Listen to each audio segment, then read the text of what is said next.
셋, 별.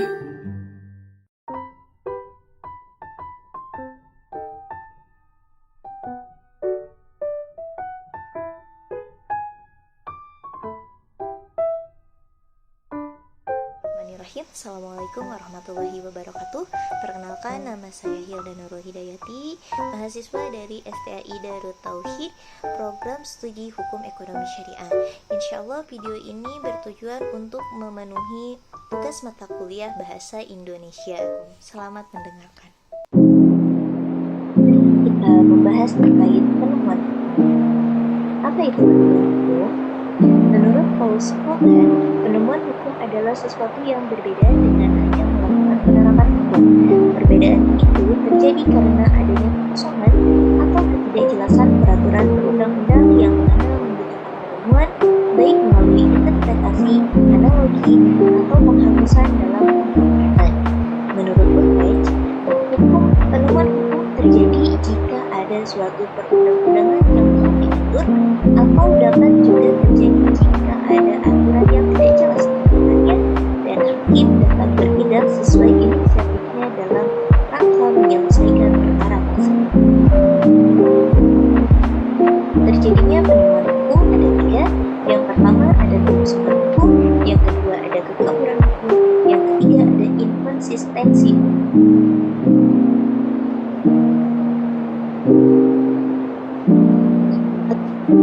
Penemuan hukum. Pertama ada aliran legisme. Aliran ini tidak mengakui hukum di luar undang-undang dan berpandangan bahwa hukum tertulis atau undang-undang merupakan satu-satunya sumber hukum. Yang kedua ada aliran historis.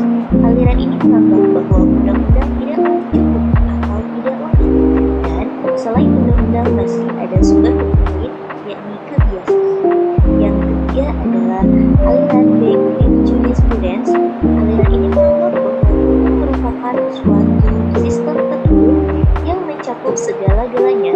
Selain itu, aliran ini juga menganggap bahwa hukum bukanlah sebagai suatu sarana, melainkan sebagai tujuan. Yang terakhir adalah aliran Interest Jurisprudence. Aliran ini berpendapat bahwa undang-undang tidak lengkap dan sumber hukum bukan hanya undang-undang semata. Dalam aliran ini, hakim dan pejabat memiliki kebebasan untuk melakukan penemuan.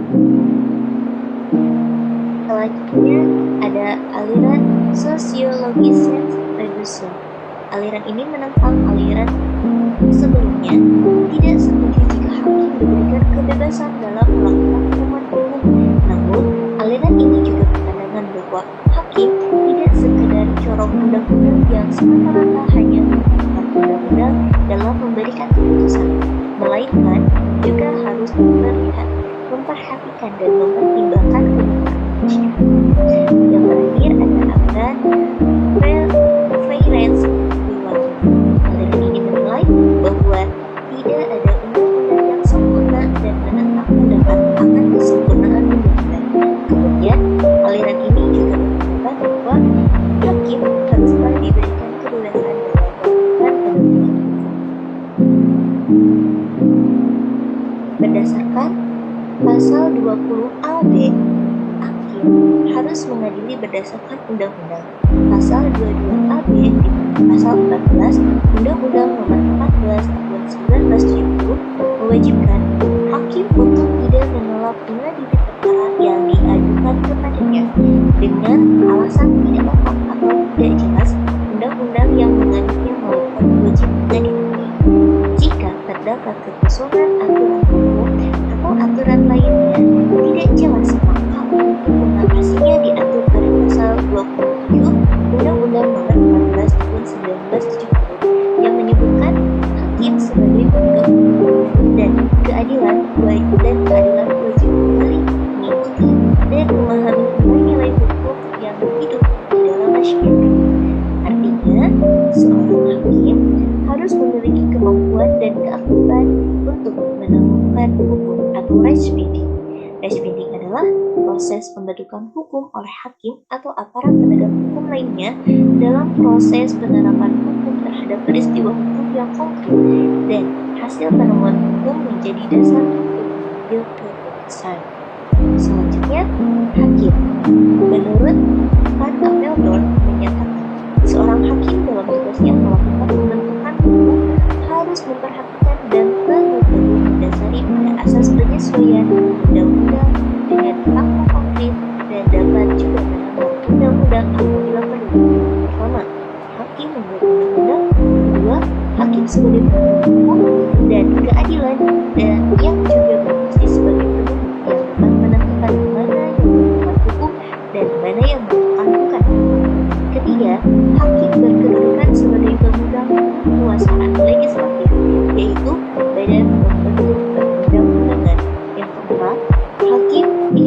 dapat memberi keputusan yang berlaku sebagai peraturan hukum.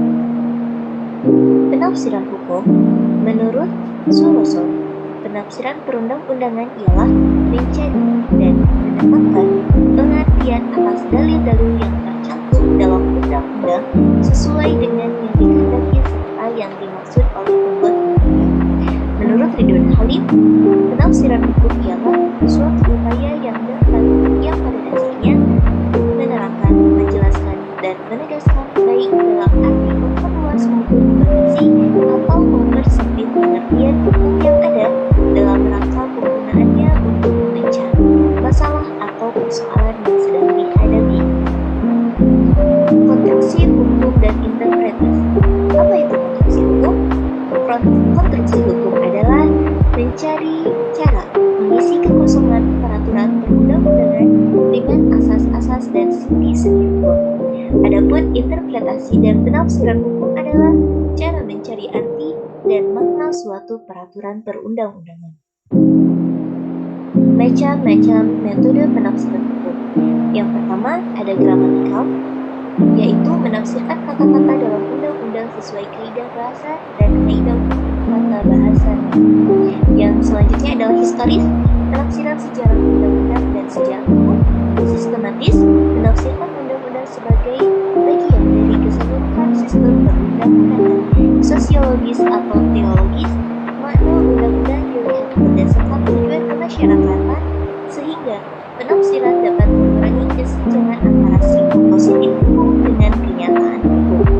Komparatif, yaitu menafsirkan dengan cara membandingkan dengan berbagai sistem. Futuristik, yaitu menafsirkan undang-undang dengan cara melihat pola RUU yang sedang dalam proses pembahasan. Restriktif, yaitu membatasi penafsiran berdasarkan kata yang maknanya sudah tertentu. Ekstensif, yaitu menafsirkan dengan melebihi batas hasil penafsiran gramatikal. Otentik, yaitu penafsiran yang hanya boleh dilakukan berdasarkan makna yang sudah jelas dalam undang-undang. Interdisipliner, yaitu menggunakan logika penafsiran lebih dari satu cabang ilmu hukum. Yang selanjutnya multidisipliner, menafsirkan dengan menggunakan tafsir ilmu lain di luar hukum. Konstruksi hukum. Konstruksi hukum adalah cara mengatasi kekosongan peraturan perundang-undangan dengan asas-asas dan sendi hukum. Yang pertama, analogi. Analogi adalah penerapan sesuatu ketentuan hukum bagi keadaan yang pada dasarnya sama dengan keadaan yang secara eksplisit diatur dalam ketentuan hukum tersebut, tetapi penampilan atau bentuk perwujudannya lain. Yang kedua, determinasi atau penghalusan hukum, yaitu dengan tidak menerapkan atau menerapkan hukum secara lain daripada ketentuan hukum tertulis yang ada atau memperlakukan hukum sedemikian rupa secara halus sehingga seolah-olah tidak ada pihak yang disalahkan. Argumentum al contrario, yaitu ungkapan